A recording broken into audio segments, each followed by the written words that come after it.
Assalamualaikum warahmatullahi wabarakatuh. Waalaikumsalam warahmatullahi wabarakatuh. Alhamdulillah rabbil alamin. Wassalatu wassalamu ala asrofil anbiya'i wal mursalin wa ala alihi wa sahbihi rasulillahi ajmain. Amma ba'du. Pertama dan terutama sekali, marilah kita panjatkan puji dan rasa syukur kita kehadirat Allah Subhanahu wa taala, yang mana berkat rahmat dan karunia-Nya sehingga kita bisa hadir mengikuti kegiatan penjelasan tentang diseminasi budaya positif, diseminasi pemahaman dan penerapan budaya positif oleh Bapak Indra Jeni. Salawat beriringan salam tak lupa pula kita hadiahkan kehadiran Allah kepada Nabi besar kita Muhammad Sallallahu Alaihi Wasallam dengan untayan doa Allahumma sholli ala sayyidina Muhammad wa ala ali sayyidina Muhammad. Karena berkat perjuangan beliau pula lah kita sampai kepada saat sekarang ini. Baiklah, langsung saja yang sama-sama kami hormati Bapak Kepala SMPN 5 Tule dan yang sama-sama kami hormati Bapak Ibu Majelis Guru SMPN 5 Gunung Tule. Adapun susunan kegiatan kita pada hari ini adalah yang pertama protokol yang sedang berlangsung. Selanjutnya kami minta sepatah dua patah kata dari Kepala SMPN 5 Gunung Tule kepada Bapak Juniardi. Kami persilakan dengan segala hormat.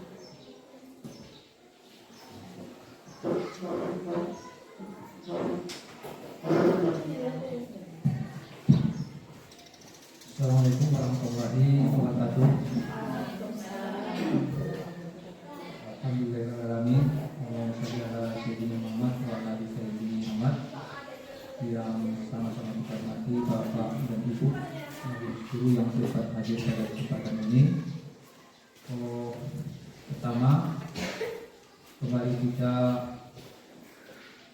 memanjatkan puji serta syukur kita kepada Allah Subhanahu wa taala, yang mana pada siang ini kita dapat berkumpul di ruangan majelis ini. Kemudian selawat serta salam kita kirimkan ke perempuan baginda Rasulullah sallallahu alaihi wasallam.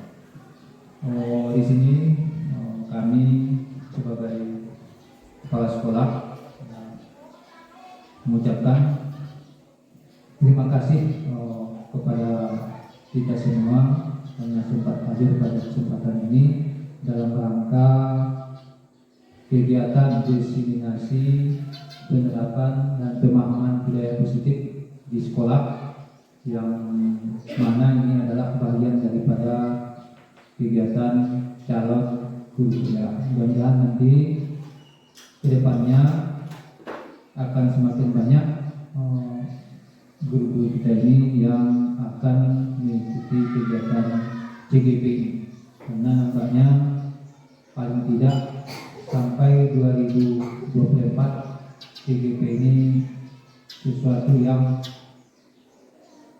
pastilah itu ya diwajibkan baik untuk kegiatan yang lain, karena kegiatan jam dalam CGP ini nampaknya dihargai, baik nanti untuk kegiatan PPG bagi yang belum, kemudian juga untuk kepala sekolah kalau nanti akan pelatihan. Jamnya itu sudah dihitung. Misalnya untuk kemarin untuk calon kepala sekolah itu ada kreditnya itu sekitar 400-an. Nanti setelah mengikuti lulus CGP ini maka dia akan kurangi, karena sudah ada dihitung total kreditnya itu dalam kegiatan CGP ini. Begitu juga mungkin untuk kegiatan-kegiatan yang lain, ya untuk sertifikasi nanti juga akan dihitung. Jadi ada perhitungan tugas-tugas yang telah dilakukan dalam kegiatan CGP ini. Untuk itu hari ini Bapak kita Indra Jeni melaksanakan diseminasi penerapan dan pemahaman budaya positif sekolah. Mudah-mudahan nanti apa yang disampaikan beliau tersebut dapat bermanfaat bagi sekolah kita ke depannya. Sehingga sekolah kita ini yang sekarang ini sudah ada perubahan nampaknya, ke depannya akan lebih berubah, lebih maju, sehingga tidak terlalu ketinggalan dari sekolah-sekolah lain. Itu saja mungkin, mudah-mudahan kegiatan kita ini akan bermanfaat. Demikian saja. Assalamualaikum warahmatullahi wabarakatuh.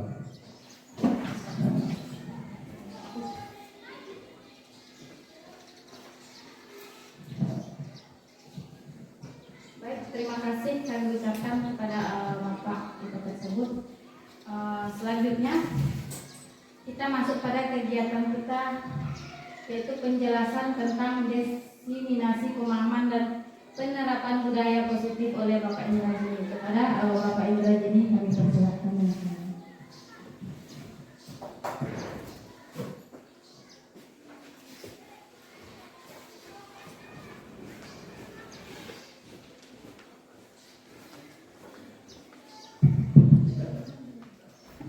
Assalamualaikum warahmatullahi wabarakatuh.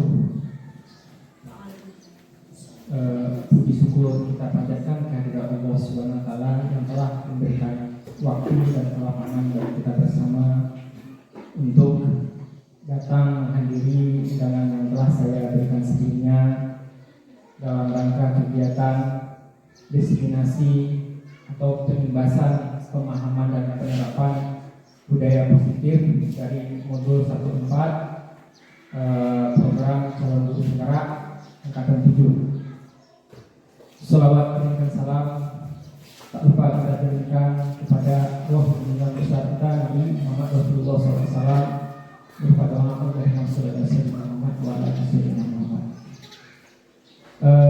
yang sama-sama kita hormati Bapak Kepala Sekolah SMPN Malung Pule yang telah hadir di tengah kita bersama. Kemudian yang saya muliakan guru-guru SMP Malung Pule yang telah menyempatkan diri untuk bisa bergabung atau menghadiri kegiatan kita pada siang hari ini. Satu hal yang ingin saya sampaikan kepada Bapak Ibu guru sekalian, bahwasanya kegiatan diseminasi ini agak berbeda dengan penjelasannya. Kalau penjelasan itu konsepnya hanya menyampaikan. Kalau diseminasi ini harapannya setelah disampaikan kemudian diaplikasikan juga oleh guru-guru lain di sekolah tersebut. Jadi nanti diharapkan setelah materi ini kita sampaikan, Bapak Ibu guru semua memahami apa itu budaya positif dan bagaimana menerapkan budaya positif itu, kemudian nanti bisa menerapkan di sekolah atau di kelas kita masing-masingnya. Terutama mungkin besar harapan kita kepada guru-guru yang mendapatkan jabatan sebagai wali kelasnya. Jadi itu mungkin agak ditompang ke sana mungkin apanya. Tetapi sama saja ya, kita sebagai seorang guru tetap mempunyai tugas yang sama, yaitu selain mendidik dan mengajar juga membimbing siswa-siswa kita ke arah yang lebih baik. Nah, ini sebenarnya selaras dengan apa yang disampaikan oleh tokoh pendidikan nasional kita, yaitu Bapak Ki Hajar Dewantara, yang mana beliau mengatakan bahwasanya tujuan pendidikan itu adalah tempat bersemayanya benih-benih kebudayaan dalam masyarakat. Pendidikan dapat menjadi ruang berlatih dan menumbuhkan nilai-nilai kemanusiaan yang dapat diteruskan dan diwariskan.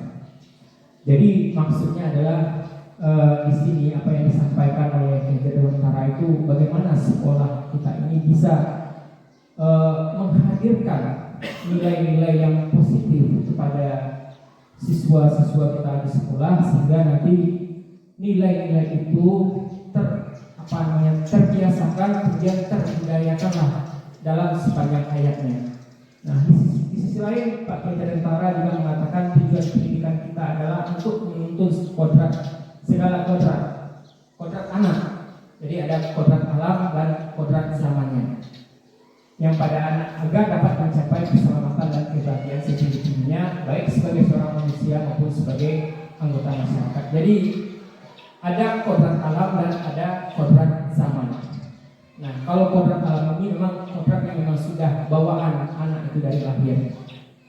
Jadi bagaimana kita nanti mengarahkan potensi-potensi atau kodrat yang telah dimiliki anak tersebut dan menyesuaikan dengan kodrat zaman. Jadi zaman dulu itu tentu berbeda dengan zaman sekarang. Kalau dulu mungkin lebih manual, sekarang sudah dibantu oleh teknologi ya. Jadi bagaimana kita menyesuaikan nanti kemampuan anak, bawaan anak itu dengan situasi yang nyata pada saat sekarang ini. Tentu itu juga disandarkan kepada konsep-konsep yang lain yang disampaikan oleh Ki Dewantara itu. Termasuk kita dalam trilogi pendidikannya, Ki Dewantara mengatakan kepada kita ingarso tungkulodu madian karso tuturi handayani. Jadi sebelum kita mengajarkan anak-anak di sekolah kita atau memberikan nilai-nilai yang baik kepada anak-anak di sekolah kita harus memberikan contoh terlebih dahulu kepada anak-anak kita ya. Jadi untuk merubah orang itu tentu diawali dengan kita itu sesuai dengan teknologi pendidikan yang disampaikan oleh Ki Dewantara. Di depan memberikan contoh, di tengah kita memberikan bimbingan, dan di belakang kita memberikan dorongannya. Nah, di sisi lain Ki Dewantara juga mengatakan yang menjadi tripusat pendidikan itu ada 3. Pertama itu di rumah kita ya, keluarga kita, anak-anak kita harus pasti menyadari itu bahwasanya di rumah adalah tempat pendidikan yang pertama bagi mereka. Yang kedua adalah masyarakat, dan yang ketiga adalah sekolah. Jadi ditegaskan oleh Ki Dewantara ini supaya di sekolah-sekolah itu untuk menumbuhkan nilai-nilai kebudayaan itu, jadikanlah sekolah itu tempat yang nyaman bagi siswa. Apa yang dikenal dengan namanya dulu adalah taman siswa. Jadi taman siswa itu adalah tempat bermain bagi anak-anak ya, jadi menyenangkan. Untuk menciptakan suatu pendidikan yang berkualitas itu harus diawali dengan lokasi atau tempat anak tersebut dibuat menyenangkan. Makanya dianjurkan kepada Bapak Ibu guru nantinya menyiapkan kelas-kelasnya itu supaya indah, cantik, dan menyenangkan bagi siswa. Jadi bersumber dari konsep tripusat pendidikan yang disampaikan oleh Ki Dewantara ini. Kemudian ada trikon pendidikan, yaitu sifatnya adalah kontinuitas. Jadi pendidikan tersebut harus bersifat terus-menerus, tetapi tidak boleh meninggalkan budaya-budaya asli yang ada di Indonesia ini. Jadi meskipun ada pengaruh-pengaruh dari negara asing yang masuk ke negara kita yang bisa diterapkan di negara kita, tetapi tetap kita harus menjaga atau melestarikan nilai-nilai budaya yang ada di tanah air kita. Jadi pendidikan itu tidak harus menghilangkan budaya yang ada di dalam negara kita ini. Kemudian pendidikan itu konsepnya konvergensi, memanusiakan manusia. Jadi tidak ada kita tuh mendiskreditkan orang karena fisiknya, anak itu tidak pintar segala macamnya. Itu tidak boleh terjadi dalam dunia pendidikan, karena itu konsepnya adalah pendidikan itu adalah memanusiakan manusia. Kemudian yang terakhir adalah konsentris. Jadi konsentris ini adalah bagaimana kita sebagai seorang guru melihat adanya keberagaman yang memang mutlak terjadi kepada siswa itu. Jadi kita tidak boleh mendiskriminasikan siswa atas misalnya perbedaan IQ-nya atau segala macamnya. Jadi ini mungkin yang mendasari materi budaya positif dalam CGP ini. Oke, selanjutnya, nah, kita ibaratkan pendidikan itu kita adalah sebagai seorang petani ya. Nah, kalau sebagai seorang petani itu kewajiban kita itu adalah menuntun tumbuhnya padi, kita menyiapkan lahannya, kita memberikan pupuk, membasmi ulat-ulatnya. Tapi kita tidak akan bisa berharap ketika kita menumbuhkan padi itu tumbuh tanaman lain. Itu tidak akan pernah terjadi. Itu adalah yang dimaksud dengan kodrat alam tadi. Kita hanya bisa menuntunnya, membersihkan membersihkan hama-hamanya, atau memberikan pupuk. Nah, itu bisa kita terapkan di sekolah. Kita bisa menuntun anak tersebut dalam menguasai suatu pembelajaran, tetapi kita tidak akan bisa merubah kodrat alam yang ada pada anak tersebut. Kalau misalnya anak itu kurang mampu, kita paksakan menjadi pintar, itu tidak mungkin. Tapi kita hanya bisa, tugas kita hanya sebagai penuntun. Nah, jadi sekolah kita itu diibaratkan sebagai tanah tempat harus mengusahakan sekolah menjadi lingkungan yang menyenangkan dan menjaga dan melindungi murid-murid dari hal yang tidak baik. Jadi itu tugas kita ya, menciptakan suatu suasana yang baik ya. Suatu suasana yang baik inilah yang disebut dengan lingkungan positif itu. Nah, bagaimana menerapkan lingkungan positif itu? Nanti setelah beberapa komponen yang akan saya jelaskan selanjutnya. Nah, jadi untuk apakah menciptakan lingkungan positif itu harus diawali dari kita ya, karena konsepnya tadi begitu ya, teknologi pendidikan yang disampaikan oleh Gajah Dewantara itu. Jadi selain dari siswa, ya kepala sekolah, guru, kemudian ditambah dengan mungkin dengan orang-orang tua siswa ya. Nah, jadi tugas kita sebagai guru lah seharusnya menciptakan lingkungan positif tersebut sehingga nanti apa yang disebut dengan budaya positif itu bisa terrealisasi. Apa yang dimaksud dengan budaya positif? Nah, kalau menurut teorinya bahwasanya budaya positif adalah suatu pembiasaan-pembiasaan yang bernilai positif. Di dalamnya mengandung sejumlah kegiatan yang mampu menumbuhkan karakter murid. Budaya positif perlu dilakukan di sekolah karena merupakan bagian dari pusat pendidikan sebagai tempat tumbuh kembangnya karakter siswa sesuai dengan nilai profil pelajar Pancasila. Jadi ada nilai yang sebenarnya yang kita inginkan dari penerapan budaya positif di sana.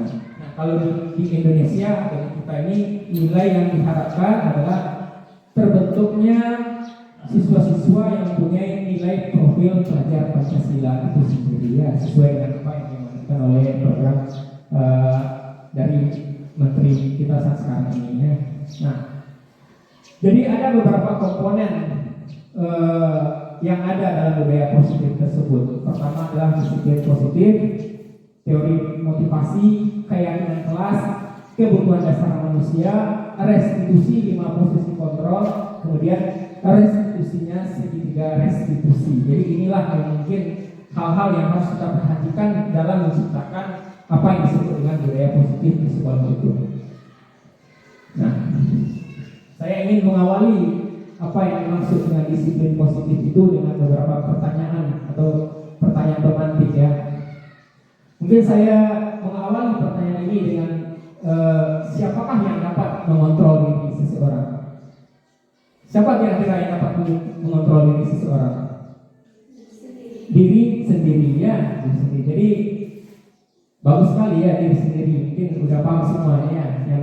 Yang hanya dapat mengontrol diri orang sendiri itu hanya mengontrol diri seorang, hanya diri orang itu sendiri ya. Nah, pertanyaan keduanya, hukuman dan penghargaan dapat menumbuhkan karakter baik pada diri siswa. Apakah benar pernyataan seperti itu? Kalau siswa itu diberi hukuman, diberikan penghargaan gitu, apakah memang benar bisa menumbuhkan karakter baik pada diri siswa? Nah, bisa ya. Nah, bisa. Kalau misalnya Bapak Ibu tidak bisa, kita coba lihat teori yang selanjutnya yang akan saya paparkan. Kemudian motivasi intern atau eksterentah yang mendorong perilaku manusia, perilaku siswa. Apa kira-kira? Apakah kuat motivasi intern atau motivasi ekstern ya, motivasi yang datang dalam diri siswa atau yang datang dari luar siswa? Nah, kalau hukuman itu mungkin dari luar ya. Kalau hukuman itu dari luar ya. Nah, kalau penghargaan dari luar. Saya takut karena saya mau mengerjakan ini karena saya takut dihukum. Berarti motivasinya itu berasal dari luar ya. Nah, jadi ada motivasi intern dan motivasi ekstern. Dua motivasi inilah sebenarnya yang mempengaruhi terjadinya perilaku seorang siswa itu di sekolah. Baik, kita coba ya, apakah benar motivasi intern atau ekstern yang mendukung perilaku siswa itu? Nah, kita coba kegiatan pemantiknya, menguji tadi pertanyaan tadi ya. Nah, saya ibaratkan saat sekarang ini, misalnya kita pilih ya Ibu Sulita dan Bu Esma ya, atau boleh ya nanti atau Bu Sulita. Kegiatannya adalah buka tutup tangan. Nah, sekarang Kita coba Ibu Suwita yang membuka tangannya dan Bu Esma yang mengepalkan tangannya. Nah, sekarang ya keduanya. Sekarang coba dibayangkan Bu Esma sekarang ini membayangkan dia mempunyai sesuatu yang sangat berharga di dalam tangannya itu ya. Nah, misalnya emas, uang atau apa segala macamnya ya, yang tidak mungkin mau dia buka gitu ya. Nah, kemudian Ibu Suwita berusaha untuk merayu Bu Esma membuka tangan tadi dan melihatkan apa yang berharga di dalam tangan Bu Esma itu. Nah, kita coba uji bagaimana cara Bu Ita bisa merayu Bu Esma supaya tangan itu bisa terbuka.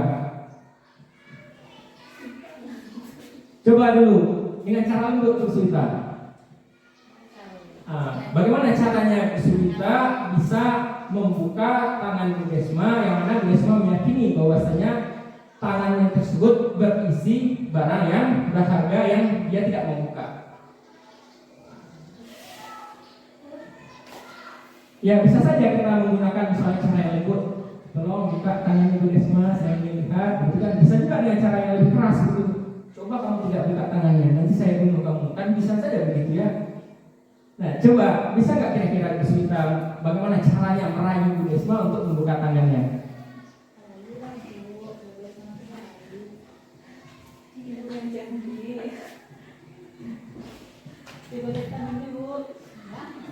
Ya tidak mau ya. Dengan cara lembut tidak bisa ya. Coba dengan cara lain Bu Suwita.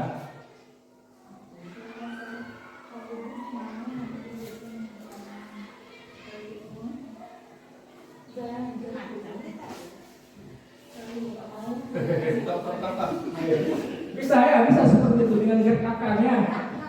Nggak mau ya. Nah, baik. Jadi karena Bu Suwita tidak mampu berhasil membuka tangan Bu Esmawati, berarti apa kesimpulan yang bisa kita lihat dari kegiatan tersebut bahwasanya meskipun ada rayuan, meskipun ada tekanan, ancaman, yang bisa membuka tangan Bu Esma itu adalah hanya Bu Esma itu sendiri ya. Jadi yang paling kuat memotivasi orang atau siswa itu melakukan sesuatu itu adalah berasal dalam dirinya sendiri ya. Jadi kita ibaratkan di sekolah itu kita mengancam siswa ya, kamu kalau tidak mau masuk jam 7.30 saya hukum kamu berjemur di lapangan gitu ya. Mungkin dia waktu itu mengerjakan, tetapi dalam hatinya dia tetap mendongkol ya.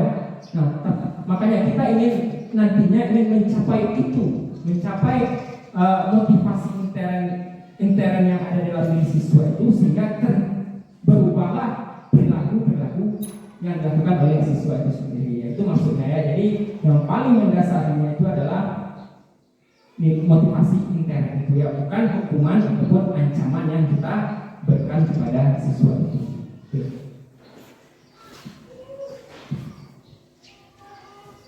Nah, jadi sebenarnya ada beberapa miskonsepsi tentang makna kontrol itu ya. Jadi ketika Ibu Suwita tadi ingin membuka tangan Bu Esmawati itu sebenarnya Bu Suwita ingin mencoba untuk mengontrol Ibu Esma ya begitu ya, mengontrol Bu Esma agar mau membuka tangannya ya. Nah sebenarnya kita ada kesalahan dalam mengartikan itu makna kontrol itu. Pertama misalnya ilusi guru mengontrol murid. Jadi ada kesalahan di dalam pikiran kita itu bahwasanya guru itu bisa mengontrol murid. Sebenarnya itu tidak bisa terjadi ya. Seperti contoh tadi, Ibu Esma itu tidak akan mau begitu membuka tangannya, kecuali memang dari dalam dirinya itu mau membuka tangannya. Berarti selama ini kita salah ya, bahwasanya guru itu bisa mengontrol murid. Sebenarnya yang bisa mengontrol murid itu adalah murid itu sendirinya. Kita hanya menuntunnya saja. Kemudian ilusi bahwa semua penguatan positif, efektif dan bermanfaat itu juga tidak benar ya. Ketika kita merayu seorang siswa untuk melakukan sesuatu hal, sebenarnya itu tidak akan bertahan lama. Siswa itu kalau siswa itu menyadari bahwasanya saya ini dikontrol oleh guru tersebut, dia akan kadang-kadang dia tidak mau lagi menjalankan perintah yang diberikan oleh guru tersebut ya. Jadi ketika kita merayu siswa itu dengan cara yang lembut, sebenarnya itu tidak efektif juga, tidak bisa mengontrol siswa itu. Nah kemudian ilusi bahwa kritik dan membuat orang merasa bersalah dan menguatkan karakter. Kita kadang-kadang ya siswa itu di sekolah atau di kelas itu ketika tidak lulus misalnya dalam mid semester apa segala macamnya, kita kritik, wah kamu ini nggak pandai, bodoh segala macamnya ya. Itu justru malah menciptakan suatu kegagalan baru dalam diri siswa tersebut ya. Kita mengasosiasikan hal-hal yang negatif kepada diri siswa tersebut. Itu adalah suatu kesalahan sebenarnya. Kesalahan bahwasanya kita merasa bahwa ketika mengkritik siswa itu akan merubah karakter siswa. Itu sebenarnya suatu hal yang salah. Nah, ilusi bahwa orang dewasa itu memiliki hak untuk memaksa itu tidak ada ya. Mereka itu kecil, kita dewasa, kita punya hak untuk memaksa mereka, itu sebenarnya tidak ada. Itu hanya ilusi saja ya, hayalan saja. Oke. Nah, ini paradigma stimulus respon kepada teori kontrolnya. Nah, kalau stimulus respon ini realitas atau kebutuhan kita sama. Sedangkan kalau teori kontrol itu kebutuhan kita itu berbeda-beda ya. Jadi kita tidak bisa menyamakan siswa itu karena siswa itu mempunyai perbedaan atau berbeda-beda kebutuhannya ya. Jadi kalau misalnya IQ-nya rendah mungkin kebutuhannya seperti ini ya. Kalau misalnya dia pandai di bidang literasi atau di bidang matematika mungkin. Jadi harus disesuaikan. Nah, semua orang melihat hal yang sama, setiap orang memiliki gambaran yang berbeda ya. Dalam menganalisis sesuatu misalnya, itu siswa kita itu kadang-kadang berbeda ya. Kadang-kadang ya dia melihat misalnya meja itu kaki 4 ya, tapi kadang-kadang ada meja yang kaki 3. Nah, itu kan berbeda pandangannya, cara dia melihat begitu ya. Sebutkanlah pengertian meja. Meja adalah sesuatu yang kakinya 4. Oh, tidak benar. Di rumah ada meja yang kakinya 3, gitu. Ada kakinya 6 ya. Jadi semua orang itu mempunyai pandangannya yang berbeda-beda terhadap sesuatu halnya. Nah, kita mencoba mengubah orang agar berpandangan yang sama dengan kita. Tidak bisa seperti itu ya. Kita berusaha memahami pandangan orang lain tentang dunia. Jadi kita coba pahami juga orang lainnya. Jadi jangan hanya kita saja yang dipahami. Orang lain bisa mengontrol saya, kemudian saya bisa mengontrol orang lain.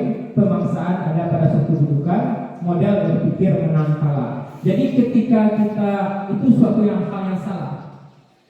Model berpikir menang kalah. Ketika kita berhasil menghukum siswa yang melakukan melanggar aturan, kita merasa mendapatkan posisi menang ya. Seringnya seperti itu ya dalam konsep pikiran kita. Dan siswa itu adalah seorang yang kalah. Nah, di dalam teori kontrol yang kita harapkan ketika siswa itu melakukan pelanggaran, kita mencari solusi dan siswa tersebut kembali ke arah yang baik atau arah yang positif. Jadi tidak ada yang namanya nanti hukumannya. Nah, jadi menurut teori kontrol tersebut model berpikirnya adalah menang-menang ya. Kalau menghukum siswa itu kita merasa menang dan siswa itu merasa kalah. Begitu ya kira-kira ya. Nah, kalau ada siswa terlambat begitu ya, ini siswa ini perlu kita hukum ya, lari 100 keliling lapangannya. Nah, kita senang ya. Kenapa kita senang? Kita merasa menang dan siswa itu merasa kalah ya. Nah, dalam teori kontrol itu tidak boleh lagi berpikir seperti itu ya. Modelnya adalah berpikir menang-menang. Siswa itu mendapatkan solusi, kita mencari solusinya, begitu ya. Sehingga nanti siswa itu tidak melakukan hal yang sama untuk di kemudian hari, di masa yang akan datang. Nilai disiplin positif dan nilai kebaikan. Apa yang dimaksud dengan disiplin positif ini? Ya, coba kita bayangkan seperti apa kita melakukan hal-hal yang positif dalam sekolah kita. Misalnya apakah kita datang tepat waktu, segala macamnya, gitu ya. Nah, disiplin positif ini dimaksudkan adalah sikap tindakan seorang dalam mengontrol dan bagaimana menguasai diri untuk memilih tindakan yang mengacu pada nilai-nilai yang dihargai agar mencapai tujuan mulia yang diinginkan. Nilai yang baik kemudian tujuan mulia ya. Jadi begitu disiplinnya. Nilai-nilai yang baik. Nilai apa saja? Misalnya kalau datang itu tepat waktu, ya itu kan nilai yang baik.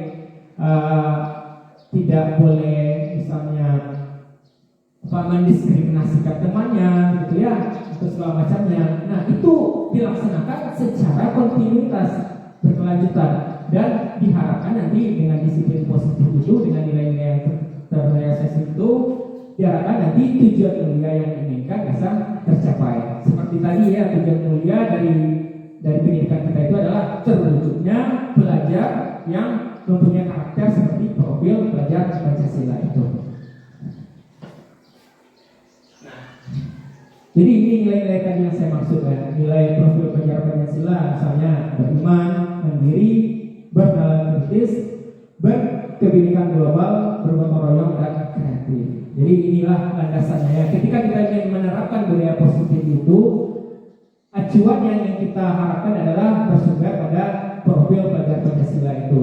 Nah, ada juga nilai-nilai lain yang universal. Nilai universal ini maksudnya adalah nilai yang di mana saja nilai ini akan diterapkan oleh orang-orang di mana saja berada ya. Nah, misalnya di sini IPO Primary Year Program ini mengatakan bahwasanya nilai-nilai kebijakan itu adalah toleransi, empati, pengetahuan, kreativitas, kerjasama, kepercayaan diri, komitmen, rasa hormat, integritas, mandiri, menghargai dan antusias. Nah, ini teori motivasi, hukuman, dan penghargaan atau restitusi. Jadi ini mungkin apa yang menyebabkan orang untuk melakukan sesuatu. Nah, apakah menghindari hukuman atau ancaman, untuk mendapatkan imbalan atau penghargaan dari orang lain, dan apakah untuk menjadi orang yang mereka inginkan dan menghargai diri sendiri dengan nilai-nilai yang mereka percaya. Mungkin dalam kehidupan sehari-hari ya, kita sering melakukan sesuatu itu didasarkan oleh karena kita takut ya, takut pada sesuatu hal, kemudian kita melakukan sesuatu ya. Misalnya kita masuk itu jam 8 misalnya ya. Nah, misalnya kita masuk jam 8, kalau kita masuk jam 9, saya takut masuk jam 9, takut nanti dimarahi oleh kepala sekolah. Berarti yang memotivasi kita untuk melakukan sesuatu itu adalah untuk menghindari yang namanya hukuman atau ancaman. Nanti kalau saya masuk jam 8, nanti saya dimarahi oleh kepala sekolah, kemudian saya tidak disah, TPP saya tidak disahkan ya. Nah, berarti itu salah satu motivasinya. Ada bahkan orang yang melakukan sesuatu untuk mendapatkan imbalan atau penghargaan dari orang lain. Saya melakukan ini supaya saya tampak gagah ya, tampak hebat ya. Nah, kemudian saya melakukan ini segala macamnya ya. Kan ada begitu kadang-kadang kita melakukan sesuatu itu. Nah, tapi yang kita harapkan dalam diri kita atau dalam diri siswa itu, ketika kita melakukan sesuatu itu dimotivasi adalah keinginan untuk menghargai diri sendiri dengan nilai-nilai yang kita percaya. Nah, salah satu contohnya adalah nilai profil pelajar Pancasila itu.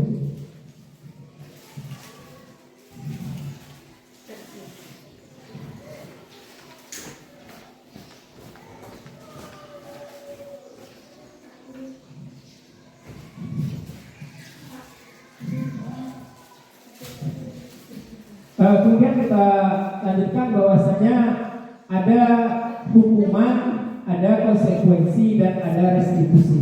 Ini kita bisa melihat perbedaan antara hukuman, konsekuensi, dan restitusi. Jadi kalau hukuman itu sesuatu yang menyakitkan harus terjadi. Terlambat siswa tidak ke sekolah, kita suruh siswa itu untuk berlari 100 keliling lapangan, kemudian membersihkan WC. Nah, siswa itu merasakan kesakitan dalam dirinya. Nah, itu bahwasanya kita menerapkan yang namanya hukuman. Nah, ketika kita menerapkan konsekuensi, sesuatu harus terjadi. Konsekuensi itu bersumber dari kesepakatan yang kita mulai antara kita dengan siswa misalnya. Kita bersepakat bahwasanya kalau kamu datang terlambat, kamu membersihkan halaman kelasnya. Nah, itu siswa itu mengetahui dampak atau sanksi yang akan mereka terima ketika mereka melakukan pelanggaran itu ya. Nah, kalau hukuman itu tidak. Kemudian restitusi adalah merupakan pilihan. Siswa itu bisa memilih seperti apa yang mereka inginkan mencari solusi atas kesalahan-kesalahan yang mereka lakukan. Ya, kalau misalnya datang terlambat, ya siswa itu memilih, kamu datang terlambat kenapa, gitu ya. Besok kamu masih mau melakukan ini atau tidak. Nanti siswa itu diberikan pilihan, ya. Tentu siswa itu akan memilih sesuatu hal yang baik Pak, saya besok tidak akan mengulangi lagi kesalahan saya. Begitu yang diharapkan dalam teorinya. Nah, kemudian hukuman itu tidak nyaman untuk murid atau dalam jangka yang panjang. Sedangkan konsekuensi tidak nyaman untuk murid untuk jangka waktu yang pendek. Kemudian restitusinya menguatkan murid dan anak dalam jangka waktu yang panjang. Hukuman, korban mendapatkan keadilan, korban bisa diabaikan, korban mendapatkan ganti. Kemudian murid, kalau hukuman itu murid dan anak akan tersakiti, ya, mereka akan merasa tersakiti. Sedangkan kalau konsekuensi, murid, anak dibuat tidak nyaman, ya. Misalnya kalau siswa itu ngobrol saja di dalam kelasnya, kemudian tidak mengerjakan tugas, nanti jam istirahat kamu tidak boleh istirahat, kamu harus mengerjakan tugas dulu. Jadi anak merasa tidak nyaman. Itu bedanya hukuman dengan konsekuensi itu. Murid, kalau hukuman murid atau anak akan tersakiti. Kemudian kalau restitusi, murid, anak mendapatkan penguatan. Kita dekatkan dia, kita berikan nilai-nilai yang baik kepada dia sehingga nanti dia bisa merubah dirinya sendiri, ya. Misalnya kalau nanti ngobrol saja di dalam kelas, kita berikan nilai-nilai, kita masukkan nilai-nilai yang baik kepada diri dia, nanti dengan sendirinya dia bisa mengubah dirinya sendiri, ya. Itu motivasi mutiara yang dimaksud tadi. Nah, ini kita coba lihat, ya, perbedaan hukuman atau konsekuensi itu. Mencatat 100 kali di dalam buku kalimat, saya tidak akan terlambat lagi karena terlambat sekolah. Kira-kira itu masuk hukuman atau konsekuensi? Hukuman atau konsekuensi? Konsekuensi, ya. Mencatat 100 kali, anak itu tidak dibuat menjadi tidak nyaman, ya. Kemudian lari memilih lapangan basket 2 kali karena terlambat dari sekolah. Hukumannya, ya, siswa itu merasa tersakiti, ya. Nah, membersihkan coretan yang dibuat di meja tulis, pasti itu konsekuensi, ya. Karena memang dia tahu dampak yang akan terjadi bila dia melakukan sesuatu itu. Kemudian murid diminta untuk push up 15 kali karena tidak menggunakan masker di sekolah. Itu saya yakin Bapak Ibu guru akan menjawab hukumannya karena siswa itu akan merasa tersakiti. Nah, itu. Jadi tadi kita setelah melihat hukuman dan konsekuensi, sekarang kita melihat restitusi. Nah, restitusi inilah yang nanti kita harapkan muncul dalam budaya positif sekolah kita ini, ya. Restitusi adalah proses menciptakan kondisi bagi murid untuk memperbaiki kesalahan mereka. Jadi bukan menghukum lagi, ya. Kita mengharapkan murid tersebut memahami kesalahannya, kemudian mereka sendirilah yang memperbaiki kesalahan mereka itu, sehingga mereka bisa kembali kepada kelompok mereka dengan karakter yang lebih kuat. Restitusi juga merupakan proses kolaboratif yang mengajarkan murid untuk mencari solusi untuk masalah mereka dan membantu murid berpikir tentang orang seperti apa yang mereka inginkan dan bagaimana harus memperlakukan orang lainnya. Jadi ada perbedaan antara restitusi, hukuman, konsekuensi, dan restitusi, ya. Kalau restitusi ini konsepnya adalah bagaimana siswa itu kita buat bisa memperbaiki dirinya sendiri atas kesalahan-kesalahan dirinya sendiri dan membuat mereka memiliki nilai yang kuat dalam diri mereka sendiri. Nah, ciri-ciri restitusi. Restitusi bukan untuk menebus kesalahan, namun untuk belajar dari kesalahan. Ketika siswa itu salah, kita tidak diharuskan untuk membahas kesalahan siswa tersebut. Bukan itu tujuan utamanya, ya, tetapi untuk belajar dari kesalahan itu sendiri. Kemudian restitusi itu memperbaiki hubungan. Jadi ketika siswa itu melanggar aturan itu, kalau kita terapkan hukuman, bahkan cenderung siswa itu merusak hubungan kita dengan siswa. Nah, kalau dalam restitusi itu tidak. Justru kita ingin mendekatkan hubungan kita dengan siswa, diambil hatinya, begitu, ya. Jadi dalam hatinya itulah kita nanti akan memberikan arahan-arahan yang baik kepada siswa itu. Restitusi adalah tawaran, bukan paksaan. Jadi kita tidak harus memaksa.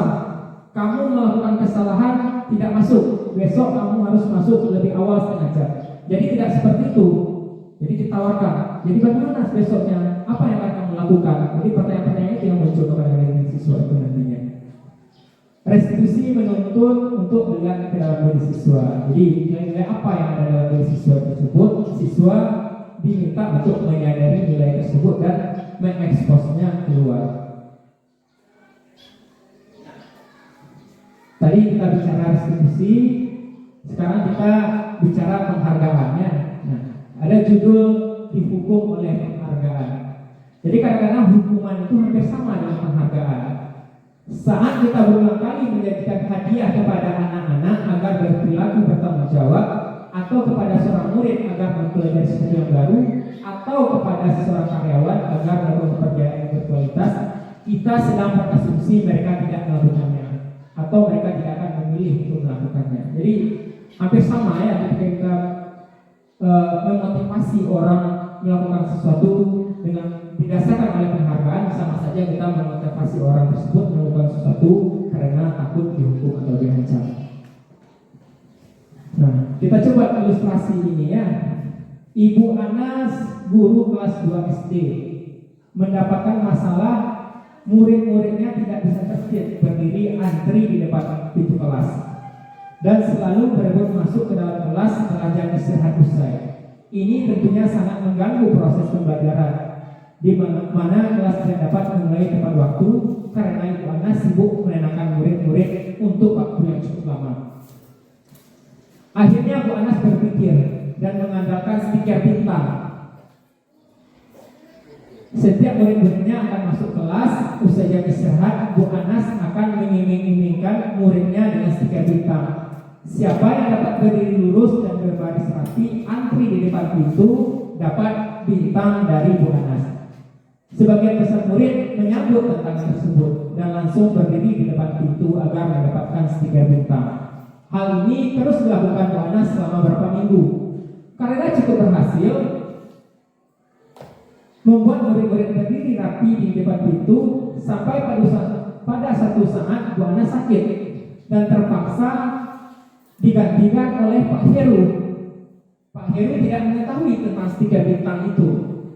Dan benar saja pada saat masuk ke kelas usai jam istirahat murid-murid kelas 2 kembali berebutan masuk kelas.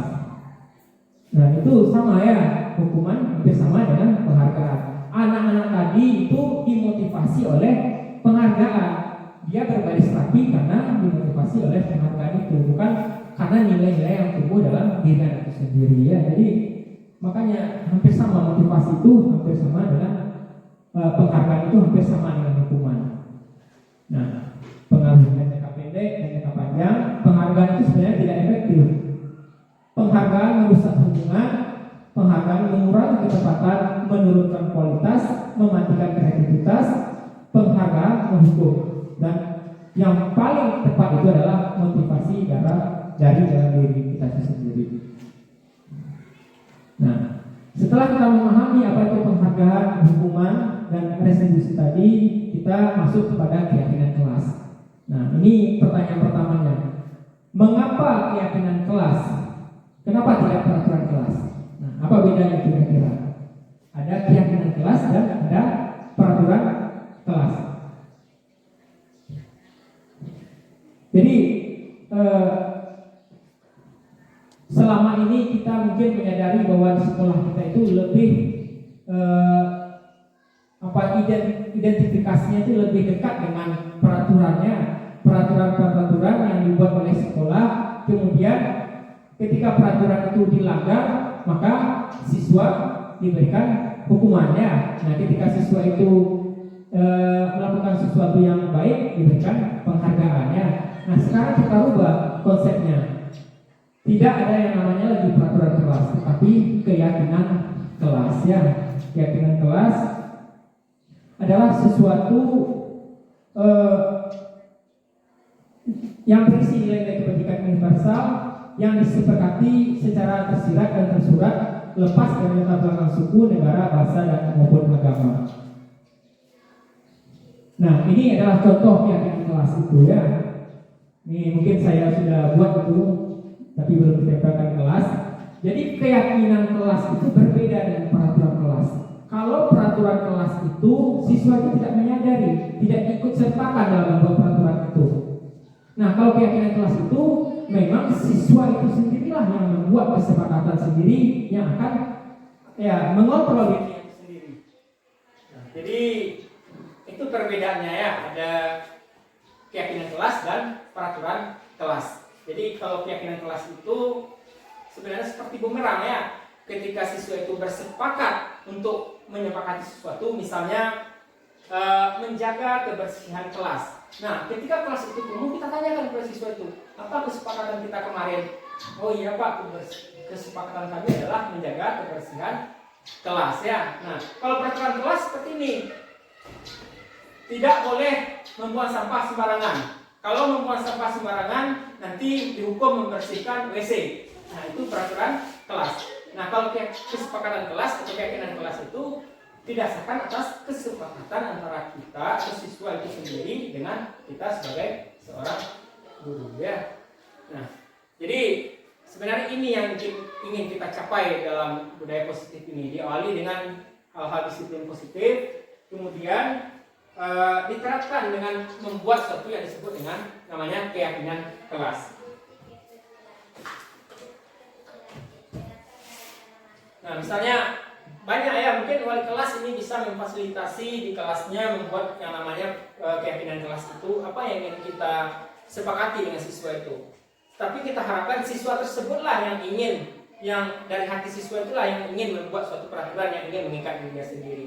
Misalnya saya coba di kelas 8 kemarin menjaga fasilitas dan aset kelas ya. Berarti ketika nanti ada keinginan mereka untuk merusak aset kelas itu, berarti ditanyakan lagi, wah saya sudah sepakat kemarin bahwasanya saya ingin akan menjaga aset kelas itu sendiri. Kemudian misalnya yang lain adalah datang dan masuk kelas tepat waktu. Jadi tidak ada lagi dalam keyakinan kelas itu tidak boleh ada kata-kata negatif ya. Misalnya jangan datang terlambat ya. Kita robah bahasanya itu datang, kalau kemarin peraturan itu jangan datang terlambat, kalau dalam keyakinan kelas itu datang dan masuk kelas tepat waktu ya.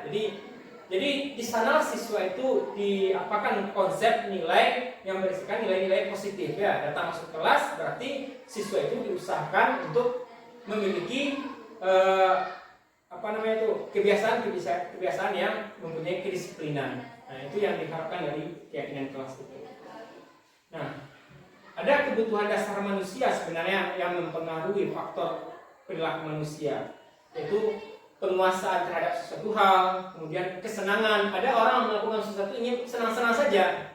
Nah, saya ingin makan ini ya untuk senang-senang saja. Kemudian ada karena kebebasan, kemudian ada karena bertahan hidup, kemudian kasih sayang dan rasa diterima.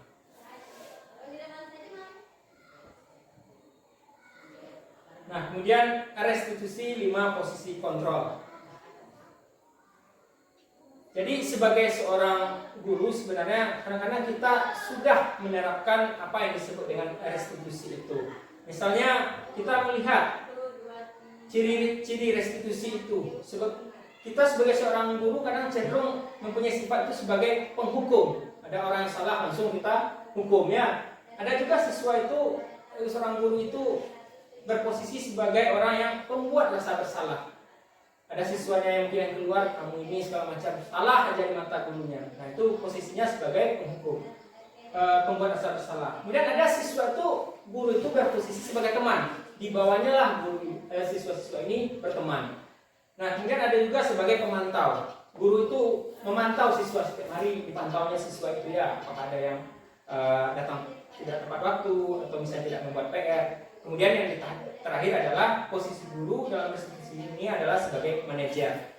Orang yang manajer ini dimaksud adalah orang yang mana guru berbuat sesuatu bersama dengan murid, mempersilahkan murid mempertanggungjawabkan perilakunya. Jadi didekati murid itu ya, dicarikan solusi atas permasalahan murid itu. Jadi diharapkanlah nanti kita sebagai seorang guru ini mempunyai restitusi seperti manajer ini. Posisi gurunya sebagai seorang manajer atau minimal sebagai pemantau ya. Pemantau kita berarti peduli terhadap apa yang dilakukan oleh anak sendiri.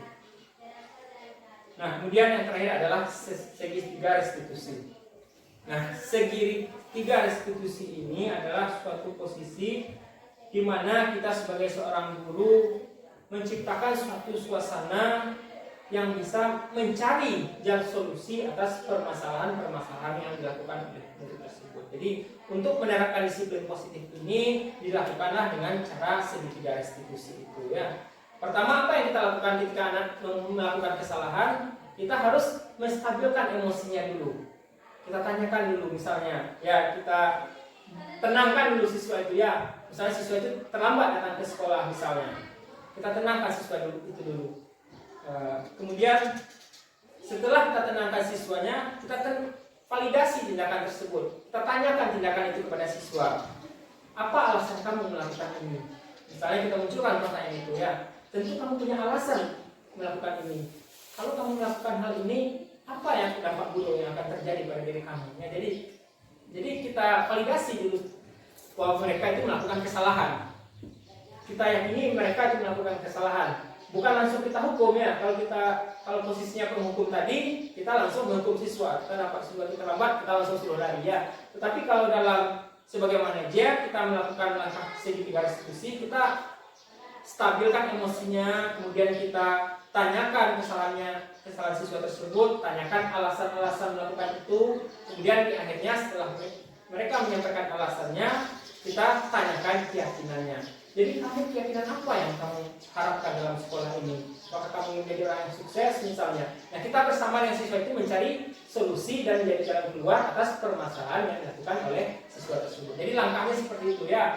Kalau ada siswa yang melakukan salah, misalnya tidak memakai sepatu hitam ke sekolah ya begitu, karena orang tuanya itu mungkin tidak punya uang untuk membeli sepatu hitamnya, kita tanyakan apa permasalahannya, apa alasan segala macamnya, kita cari solusi bersama dengan siswa itu, sehingga diharapkanlah muncul nilai-nilai yang baik, nilai-nilai positif yang ada dalam diri siswa itu sendiri, sehingga dengan nilai-nilai itulah muncul motivasi intrinsik untuk memperbaiki diri siswa itu sendiri.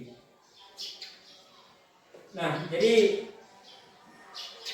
itu mungkin langkah yang bisa kita lakukan untuk menciptakan sesuatu yang disebut dengan budaya positif itu. Mengawali dengan kegiatan yang berisikan nilai disiplin positif, kemudian mengatasi masalah-masalah siswa itu dengan menerapkan segitiga restitusi. Nah, jadi kesimpulan kegiatan pada siang hari ini adalah bahwasanya untuk menciptakan lingkungan positif itu harus dimulai dari diri kita sendiri sebagai seorang guru ya. Kita sebagai seorang guru harus memfasilitasi siswa kita dan menunjukkan nilai-nilai yang baik kepada diri siswa kita, kemudian terwujudlah budaya positif yang ada di sekolah kita. Baik, mungkin itu yang bisa saya sampaikan atau bisa saya bagikan kepada Bapak Ibu guru semuanya. Mudah-mudahan ke depan sekolah kita menjadi lebih baik lagi. Amin ya rabbal alamin. Terima kasih. Assalamualaikum warahmatullahi wabarakatuh.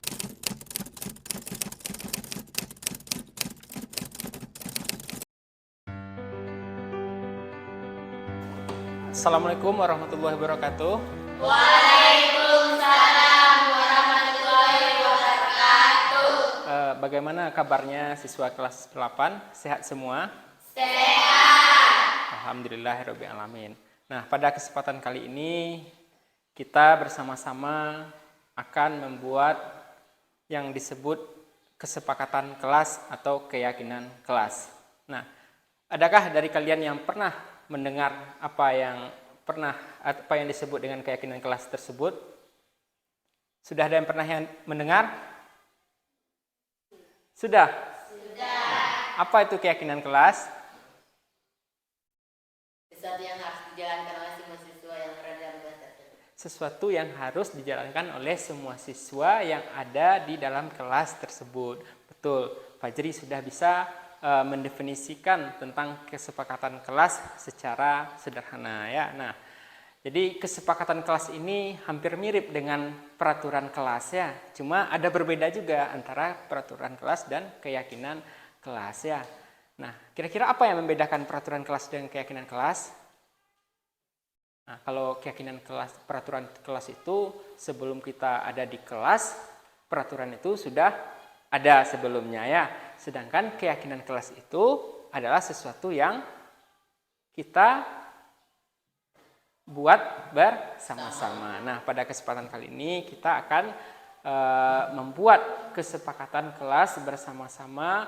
Gunanya adalah untuk bagaimana nanti mengatur kehidupan kita di dalam kelas agar tercapai suatu suasana kelas atau kondisi kelas yang kondusif, nyaman dan menyenangkan untuk kelas kita bersama ya.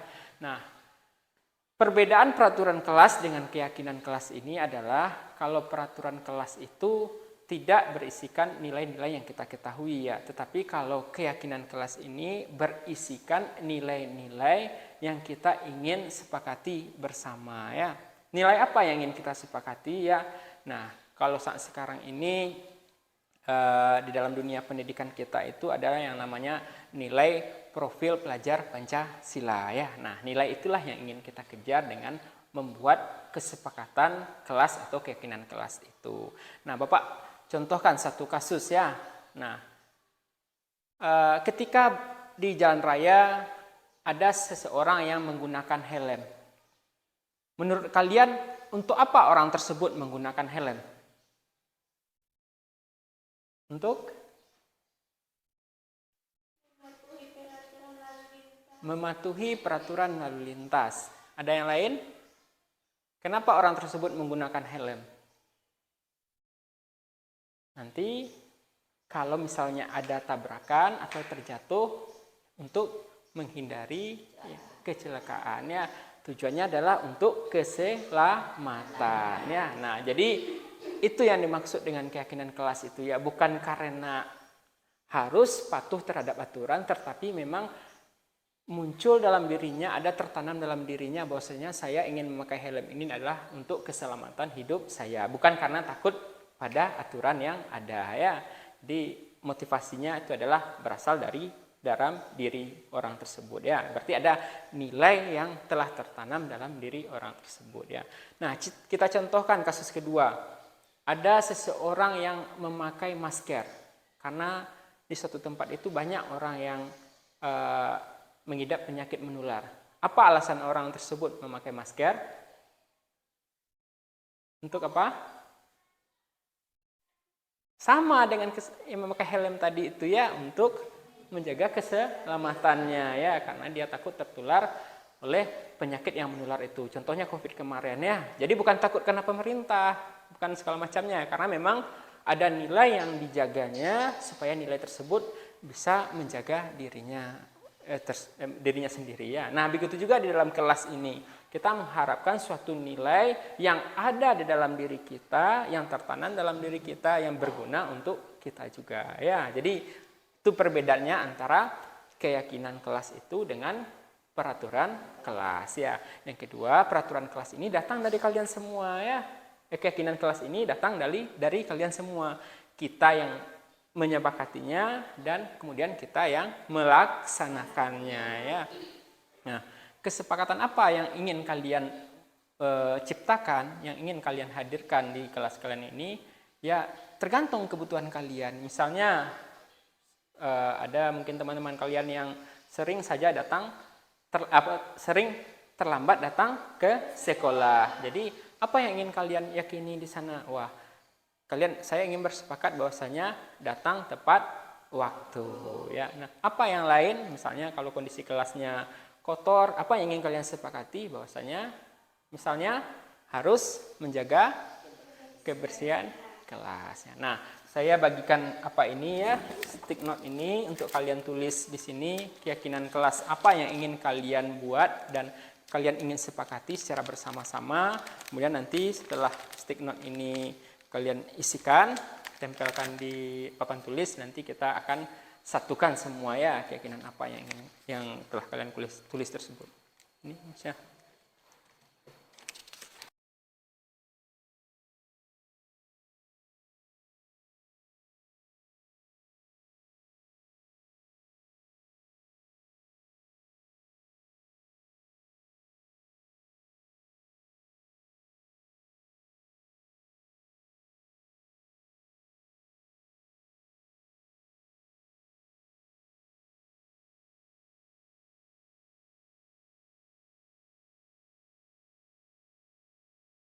Apakah semua sudah selesai membuat kesepakatan kelasnya? Nah, silakan kalau memang sudah selesai, silakan untuk ditempelkan di papan tulis yang ada di depan kelas kita.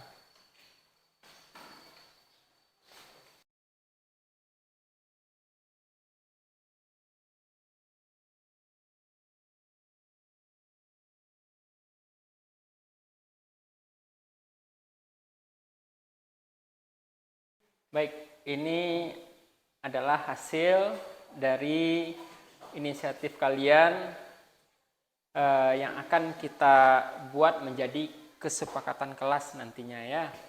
Nah, pertama mendengarkan guru saat menerangkan, kemudian gotong royong, menjaga ketertiban, saling membantu sesama teman, kemudian nilai ketanggung-jawaban menjaga kebersihan kelas, datang ke sekolah tepat waktu, mengerjakan piket kelas, menjaga kebersihan kelas, berbahasa Indonesia, waktu di dalam kelas, menjaga ketertiban kelas, melaksanakan piket kelas sesuai jadwal.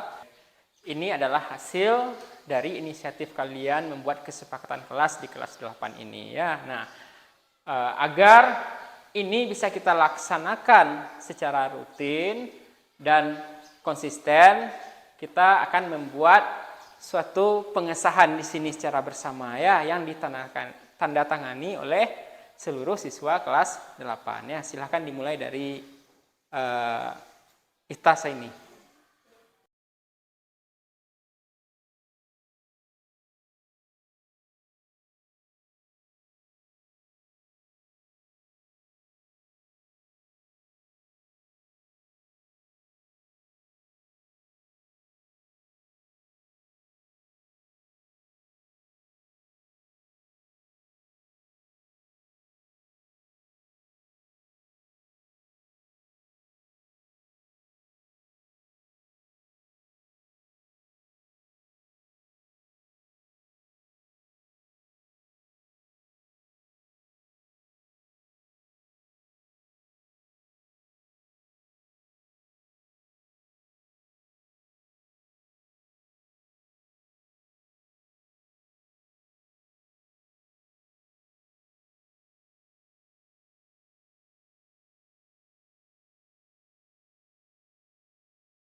Baik, setelah kita membuat keyakinan kelas, kemudian kita bersepakat untuk melaksanakan keyakinan kelas ini, semoga nanti betul-betul kita bisa konsisten untuk menjalankannya dan suasana kelas kita nanti memang sesuai dengan apa yang kita harapkan. Jadi menyenangkan, indah, kondusif, dan nyaman ya. Terakhir saya akan buat kesepakatan kelas ini dengan mentandatanganinya di sini ya.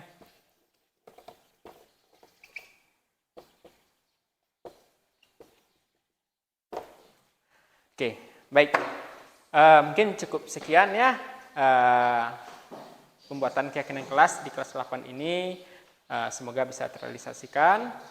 Saya sudahi dengan wabillahi taufiq hidayah. Assalamualaikum warahmatullahi wabarakatuh. Waalaikumsalam warahmatullahi wabarakatuh.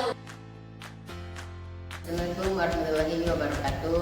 Perkenalkan, nama saya Fajri, siswa kelas 8 SMP dari Kepala SMPN 5 Lorong. Bagaimana perasaanmu saat membuat keyakinan kelas?